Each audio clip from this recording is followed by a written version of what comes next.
హైదరాబాద్లో heat islands అట 7 ప్రాంతాల్లో ఉన్నట్టు తేల్చిన Hyderabad urban lab రీసెర్చర్లు.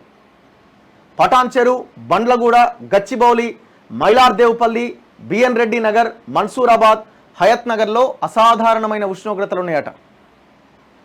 Land surface టెంపరేచర్లు 48 నుంచి 49 డిగ్రీల దాకా ఉన్నాయట. పెరిగిపోతున్న కాంక్రీట్ నిర్మాణాలు, పొల్యూషన్ ఎఫెక్ట్, చెట్లు కొట్టేయడంతో పెరుగుతున్న వేడి పేదలపైనే ప్రభావం.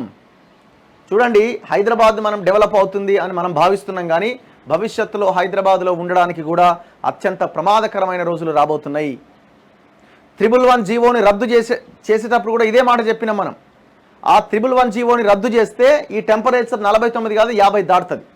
ఇప్పుడు ఢిల్లీలో ఈ ప్రపంచంలోనే హైయెస్ట్ పొల్యూషన్ ఉంది. ఢిల్లీలో ఈ వరల్డ్లోనే హైయెస్ట్ పొల్యూషన్ ఉన్న నగరాల్లో ఢిల్లీ నెంబర్ 1 ప్లేస్లో ఉన్నది.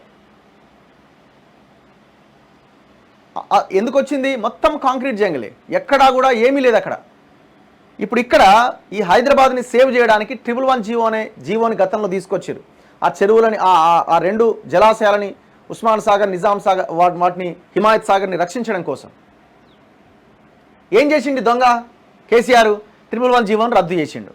దీనికి ఏం చెప్పిండు? 88 గ్రామాల ప్రజలను రక్షించడం కోసం, వాళ్ళ భూముల రేట్లు పెరగడం కోసం, వాళ్ళ ఇల్లు కట్టుకోవడం కోసం అని రకరకాలుగా చెప్పిండు. కానీ పాయింట్ ఏంది? అసలు ఆ 88 గ్రామాల ప్రజల చేతిలో 20% భూమి కూడా లేదు. మొత్తం 80% భూమి ఈ దొంగలే కొట్టుకపోయారు. సినిమా యాక్టర్లు, హీరోలు, హీరోయిన్లు, పొలిటికల్ లీడర్లు, వాళ్ళ చేతిలో ఉంది ఆ భూమి అంతా కూడా.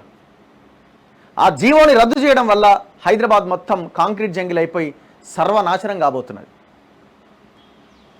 ఆ జీవో రద్దు తాలూకా కాంక్రీట్ జంగిల్ కాకముందే ఇక్కడ హైదరాబాద్లో దాదాపు 7 ప్రాంతాల్లో హీట్ ఐలాండ్స్ లాగా ఉన్నాయని వాళ్ళు పేర్కొంటా ఉన్నారు.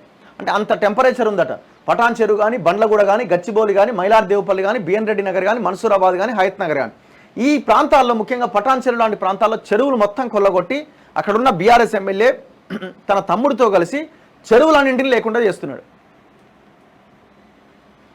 ఎంత ప్రమాదకరమైన పరిస్థితితో ప్రజలారా ఒక్కసారి ఆలోచించండి. ఇది రాబోయే రోజుల్లో హైదరాబాద్లో బతకడానికి అవకాశం. మళ్ళీ అప్పుడు అంటారు, ఈడ కాదు ఊర్లలో ఉండడమే బెటర్ అని అప్పుడు అంటారు. అప్పుడు అనుకోవాల్సిన సిచ్యువేషన్ వస్తుంది.